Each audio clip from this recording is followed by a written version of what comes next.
can I restore this kettle? We're gonna figure it out together. I purchased this kettle in Japan, so this was an actual very old, real cast iron kettle. Has a really nice detail on top of it. It is just very damaged and very rusty, mostly rusty. And I'm hoping I can restore this kettle today because I would really, really love to use it. I see that there is an inscription here on the lid. The whole thing is old and I wouldn't want to drink tea or anything using this kettle as it is now. This is what the inside looks like. As you can see, it's really, really not a good look. I'm really curious to know if I can fix this. If you're into trying to restore old items, give them a second life, then this video is for you. If you have tips and recommendations, I would love for the comments to be a section where we can exchange tips, so feel free to share. I'm in sort of my work clothes and I will try to get rid of the rust, and maybe it will need like a vinegar bath, or I know Brussels is really not safe. I will do tons of baths with vinegar, hoping that I can really restore this to a really good condition for me to use. Ultimately, the goal is to just boil water in this beautiful, beautiful pot. I tried to find online many different videos about restoring cast iron. The problem is most of the videos I found are about cast iron skillets, and this is a kettle, so it's a little harder to, you know, access the inside. The handle here cannot be removed. It is sort of welded in there. I don't want to touch that. I'm gonna do my best. I don't know if you can tell, I'm not convinced this is gonna go anywhere, but I really want to try. So I also have my drill here because I purchased this drill bit that is metal and should help with removing the excess rust. All you have to do is just use it with your drill. I also purchased this brush, so we'll see how that goes. Okay, bon. Should I start with the lid? I pushed this for a while now because I don't want to damage it, but at the same time, I cannot use it like this. So if I do damage it, that's okay. All right, let's give it a try, shall we?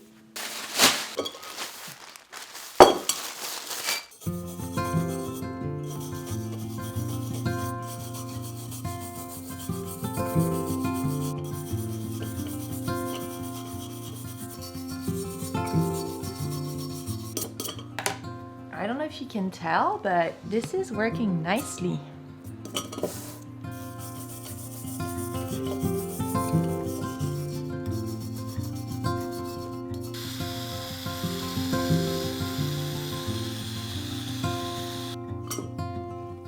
Guys, I'm not too sure how I can film this, but I think it's going to work for the inside. That would make me really happy.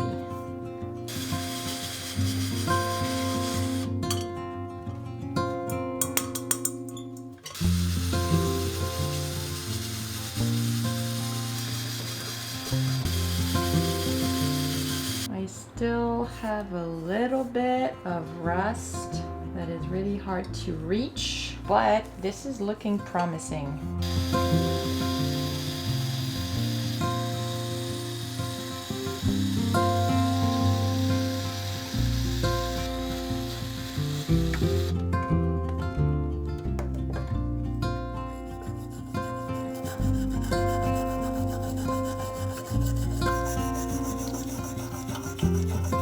Promising. I'm gonna see what I can do now chemically to get rid of the remaining rust inside. I think this could be used at some point.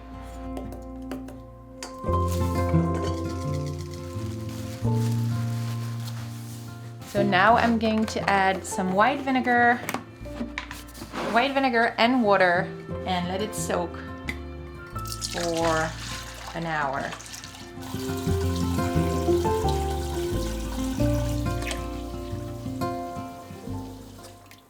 It's been about an hour since my kettle has been bathing in my mix of water and white vinegar. And while the kettle was in this mix, I figured, you know what, I'm just gonna ask Gemini for the best option here to season my cast iron kettle, because I assumed that the process would be the same for a cast iron skillet and a cast iron kettle.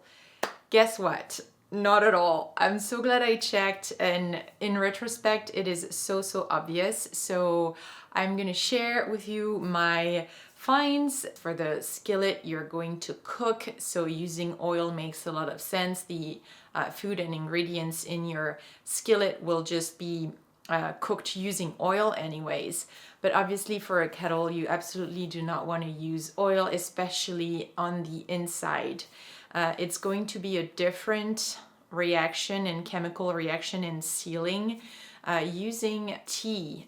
The tannins that are inside of black tea and green tea will react chemically with the cast iron and is going to create a sealant. So I went downstairs, got myself some very inexpensive pure black tea bags. That's what we're gonna use. I'm just gonna follow the instructions that I just got from Gemini. I will say I do feel way more confident now finishing this restoration because I really wanted something safe for my kettle.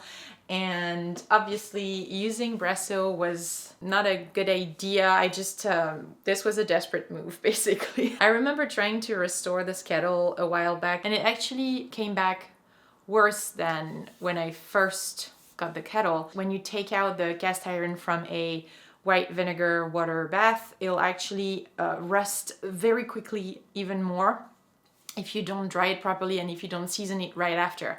And that's what I did. So I was very desperate, and so very happy that I'm staying away from Bresso. That was definitely not the move. I mean, I sort of knew that going in, but just, you know, just sharing this with you. So let's take it out of the bath and just follow the instructions. I'm going to try and comment what I'm doing. I'm very confident now that this is going to work. I really hope I'm going to have a good result, and I'm really looking forward to using this very old and beautiful cast iron kettle. Apparently what I did so far did not damage my kettle. Using the metal brushes is actually going to make my cast iron even more porous, and that's great because it's going to receive the tannins from the tea even more. So hopefully the coating is going to work even more efficiently. So apparently just using my metal brushes there and soaking this in white vinegar was fine. You don't want to let it soak in vinegar for too long. Just long enough to remove the rest, not too long, because otherwise it would be actually, apparently it would make things worse. So first step is to rinse thoroughly my kettle with fresh cold water. So let's just do that now.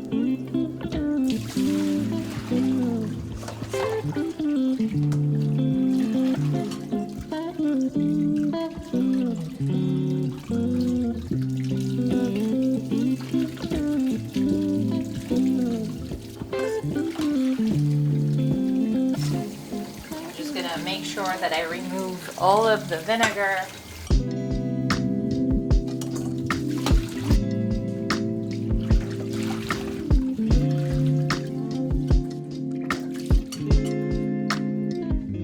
Now Gemini is telling me to quickly remove the orange layer with a sponge.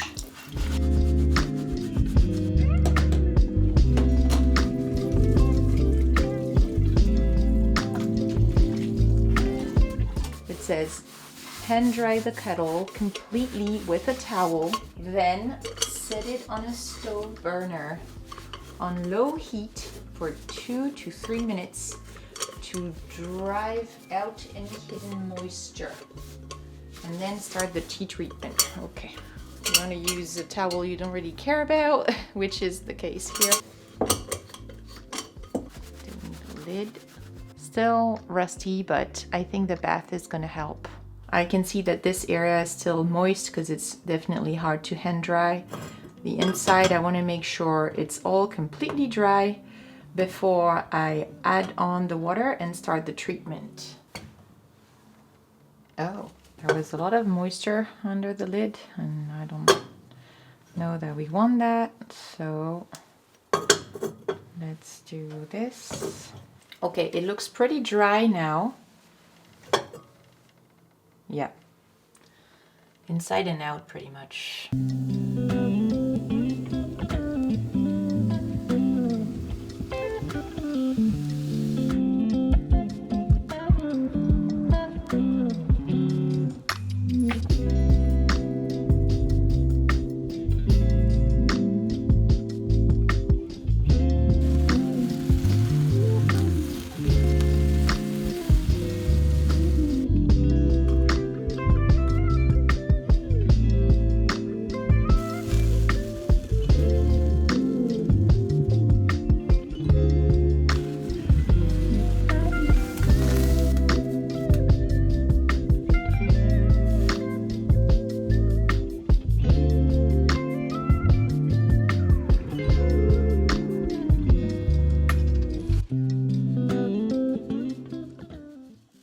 I'm definitely impressed here. This worked really nicely.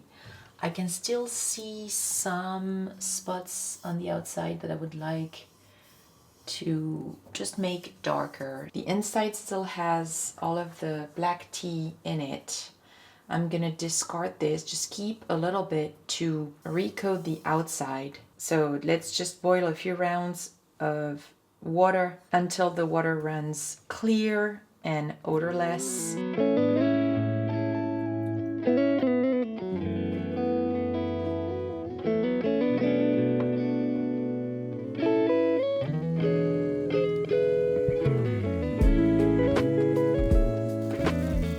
I really want to saturate the kettle, and I don't want to see any orange or any rust, so I have a little bit of the tea mixture left, and while there's only water inside boiling to rinse the inside, I'm just going over a few more times here.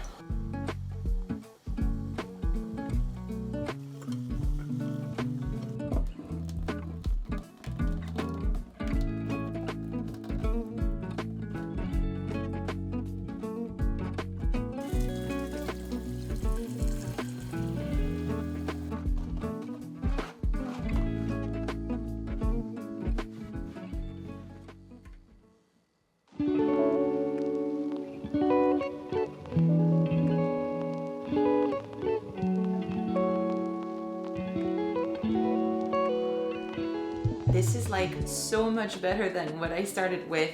I'm really happy with the way it looks for decoration. This is definitely okay.